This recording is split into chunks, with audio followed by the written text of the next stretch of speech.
Hello everyone, my name is DS sir. You are watching my YouTube channel. Today I am going to tell you about future continuous tense. Please look at the whiteboard. Please pay attention to me. Don't waste your time. Future continuous tense, इसकी पहचान हमेशा आप याद कर लीजिए। वाक्य के अंत में रहा होगा, रही होगी, रहे होंगे आदि शब्द लगे होते हैं। और इसकी हेल्पिंग वर्ब क्या होगी?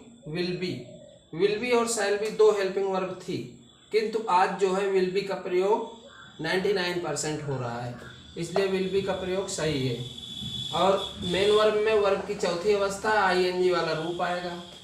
पॉजिटिव सेंटेंस सकारात्मक वाक्य में इसका जो मेकिंग रूल है, बनाने का नियम क्या मेरा है, सबसे पहले सब्जेक्ट लगाएंगे, फिर सभी कर्ताओं के साथ हम विल बी का प्रयोग करेंगे, फिर वर्ब की चौथी अवस्था लगेगी आईएनजी वाली, फिर ऑब्जेक्ट लगेगा, फिर अदर वर्ड लगेगा। जैसे लिखा है वह गांव जा रहा होगा, तो सबसे पहले वह की इंग्लिश आगे से, फिर पीछे जाएंगे। वह रहा होगा, तो रहा होगा की इंग्लिश विल बी हो गया इत्ते की। फिर जाने की इंग्लिश गो लग रही है, गो के साथ रहा है इसलिए आईएनजी लगता है। फिर सबसे अंत में गांव की लिखनी है, तो यहाँ पे हो गया। सबसे पहले वह की इंग्लिश लिखा है ही, उसके बाद विल बी, फिर गोइंग टू विलेज।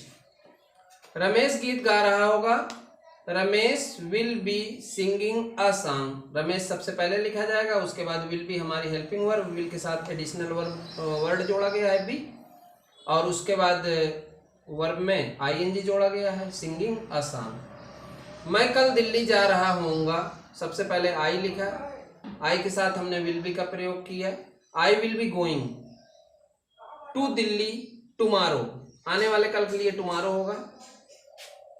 विनोद रविवार को पत्र लिख रहा होगा, Vinod will be writing a later on Sunday. अब थोड़ी बात ध्यान दीजिए, दिन और दिनांक कभी भी रहता है, दिन और दिनांक, तो आपको आन का प्रयोग करना है। निश्चित रहे समय, निश्चित किंतु अल्पतम समय, अल्पतम समय के लिए हमको ऐड का प्रयोग करना है। और दीर्घकालीन समय के लिए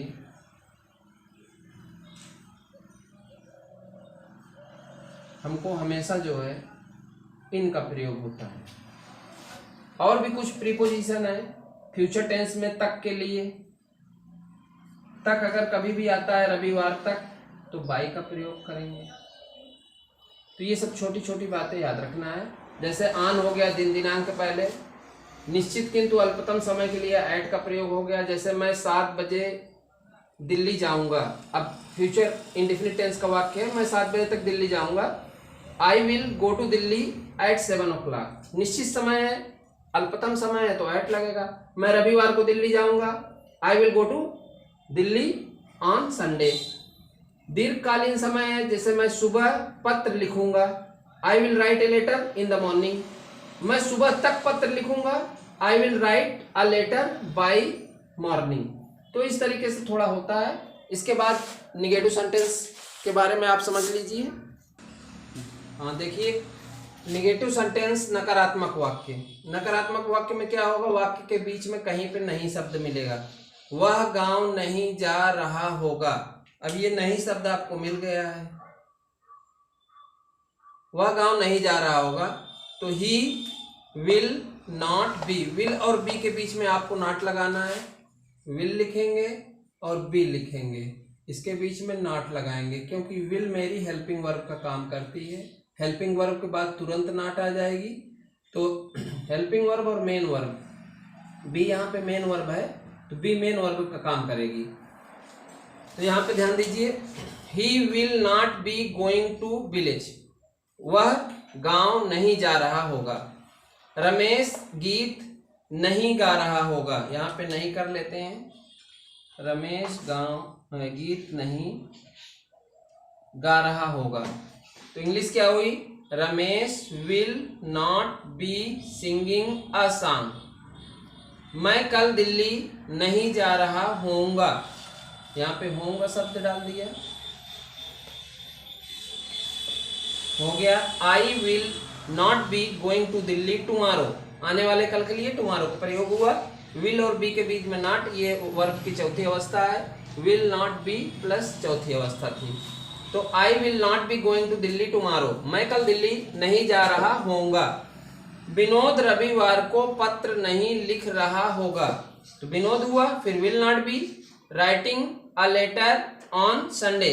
इसमें एक चीज और आप ध्यान दीजिए कि विल नॉट बी हर जगह आपको मिलेगा, जैसे will not B, will not B, will not B, will not B, और वर्ब में आईएनजी आपको हर जगह मिल रही है। इस तरह से इसका रूल आप देख ही रहेंगे, सब्जेक्ट सबसे पहले रहेगा, फिर विल रहेगा, फिर नॉट रहेगा, फिर बी रहेगा, फिर वर्ब की चौथी अवस्था ऑब्जेक्ट प्लस अदर वर्ड। इसके बाद interrogative sentence. Interrogative sentence, interrogative sentence प्रश्नवाचक वाक्य है। इसमें इंट्रोगेटिव फर्स्ट टाइप जब क्या क्यों कहाँ क्या सबसे पहले हो, तब सबसे पहले विल का प्रयोग करते हैं, फिर सब्जेक्ट लिखते हैं, बी लगाते हैं, अगर नहीं शब्द आता तो नॉट बी लगाना चाहिए। वर्ब की चौथी अवस्था ऑब्जेक्ट प्लस अदर वर्ड।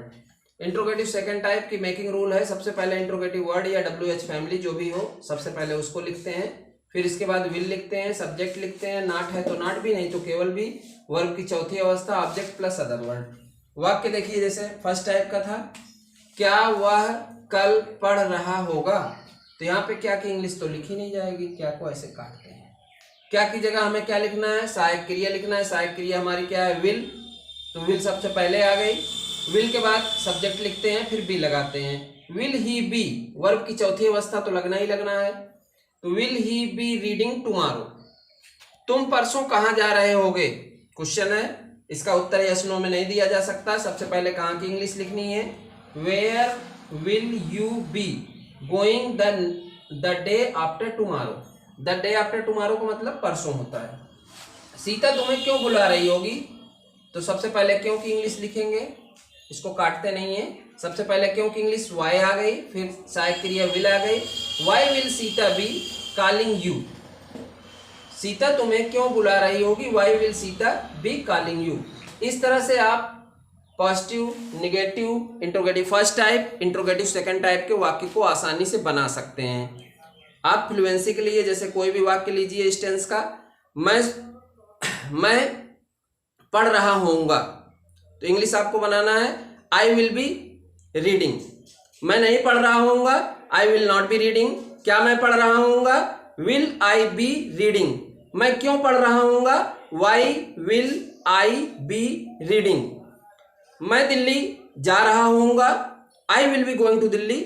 मैं दिल्ली नहीं जा रहा होऊंगा, I will not be going to Delhi.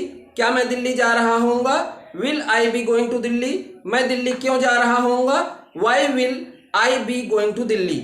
इस तरह से आप 4-4 वाक्य बनाइए, प्रैक्टिस करिए, अभ्यास करिए, क्योंकि प्रैक्टिस बहुत जरूरी है।